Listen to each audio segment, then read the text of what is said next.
Join historian David Barton and experience the untold story of our nation's history in the American Heritage Series. The whole black history aspect, it's a very partisan thing, but we hear nothing about it today, but it is so well documented. Many of our greatest revolutionary heroes were patriots of African descent. Why is it so many blacks were the victims of the Klan? It's real simple. If you were black in America, you were Republican back then. Many courageous and effective black leaders played pivotal roles in our government as early as the late 1800s. Had it not been for Republicans, the Civil Rights Act of '64 and the Voting Rights Act of '65 would not have passed. What is the story and inspiration behind these great patriots and heroes of the faith? And why have so many of their stories remained silent? Discover our nation's godly history in the American Heritage Series. America, this is your heritage. African American history has been a steady procession of progress, but so much of that progress really began to accelerate in the era that we call Reconstruction. That's where you have the introduction of the first civil rights amendments to the Constitution. The first civil rights constitutional amendment was done in 1865. That was the 13th Amendment. It abolished slavery. It was done during the Civil War. It was a very partisan amendment. Right. In that amendment, you had 100% of Republicans who voted to end slavery. You only had 23% of Democrats who wanted to end slavery. Right after that amendment was done, we come to the end of the Civil War. So now the South, that had really separated to form a pro-slavery nation, and that's not my opinion, that is their secession documents. Right. The documents of secession of the South, of those 11 states that seceded, said that they did so to preserve slavery. The Confederate Constitution actually totally prohibits any state from ending slavery. That's how set they were on keeping slavery, is they're claiming states' rights, but they won't even allow their own states to end slavery. So they're very adamant on that. The speech, one of the early speeches in the Confederacy given by the Vice President, Alexander Stephens, called slavery the cornerstone of the Confederacy, and it literally was. So you get to the end of the Civil War, shortly after you abolish slavery, now you've got all these states who separated to have slavery, and they've got to come back into the Union somehow, but you've got to convince them that if you're going to get back in, you have to do so upholding the 13th Amendment. Slavery's got to be over.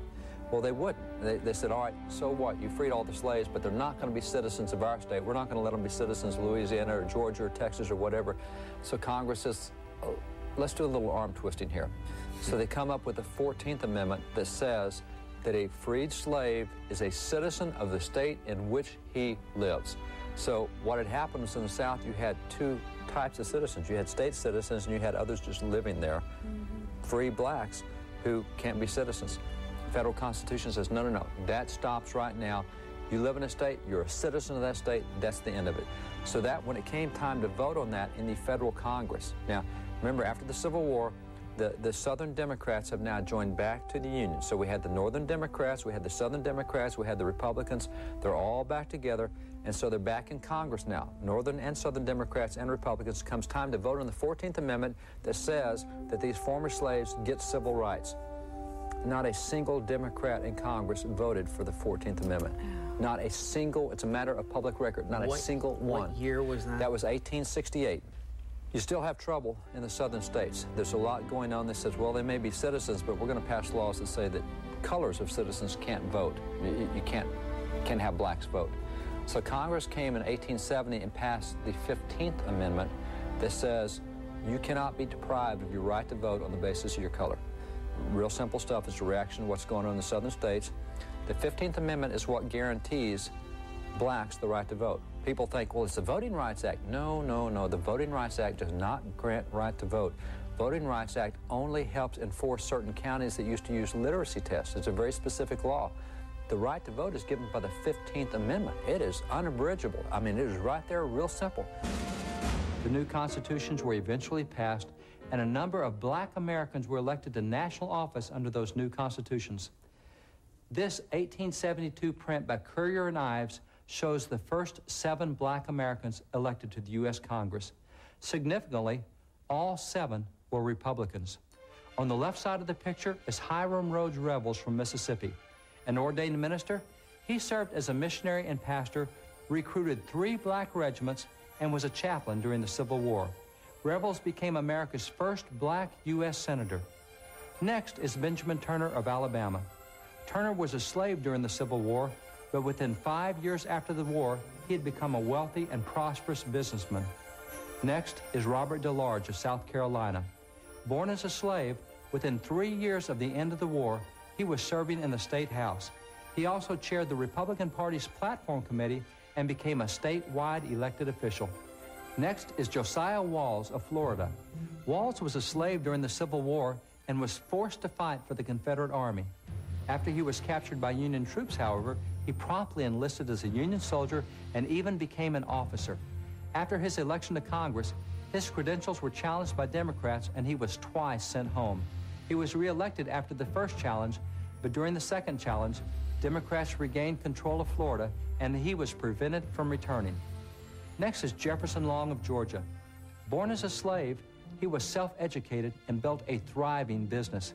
However, when elected to Congress as a Republican, Democrats boycotted his business, causing him great financial losses. Long was the first black American to deliver a congressional speech in the U.S. House. Next is Joseph Hayne Rainey of South Carolina. Born a slave, he actually served briefly as Speaker of the U.S. House and was in Congress longer than any other black American from that era. The seventh is Robert Brown Elliott, also of South Carolina. He was well educated, reading in Spanish, French, and Latin. In Congress, he led in the passage of civil rights bills over the strident opposition of congressional Democrats, and he later became Speaker of the House in the state legislature. Now, as you move forward, because of the 14th Amendment, we can elect African Americans to Congress, and so these guys, and they're all Republicans, they joined with white Republicans. They passed 23 civil rights laws. Those 23 civil rights laws they passed, they ended segregation. They said you can no longer have distinctions on the basis of marriage. You can't have distinctions on the basis of property. You can't have distinctions in the military. I mean, it was really terrible, the things that, well, you can have courts for white, but you can't let blacks go into court. Now, whites can own property, blacks can't own property. So they have all these things. It gets wiped out. 23 laws that wipe all that out. The last civil rights law that they passed was in 1875. Do you know the next time Congress passed a civil rights law? It was 89 years later. Oh my goodness. Between 1861 and 1875, 14 years, we passed 23 civil rights laws. It stopped in 1875, and we didn't do it again until 1964. Why? Because in 1876, Democrats regained partial control of Congress. When Republicans had House and Senate and President, they're zipping these civil rights laws through. 1876, Democrats get back the House.